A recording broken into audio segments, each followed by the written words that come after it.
হ্যাঁ। জননেত্রী বঙ্গবন্ধু শেখ হাসিনাকে ফিরিয়ে আনার লক্ষ্যে আজকে আমরা শপথ গ্রহণ করিতেছি যে আল্লাহ মহান আল্লাহর নামে শপথ করিতেছি যে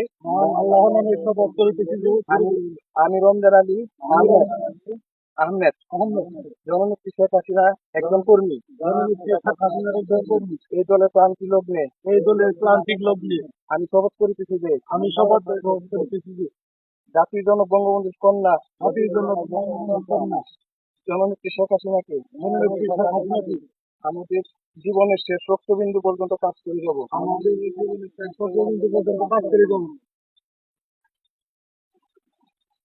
আমি আরো শপথ করিতেছি যে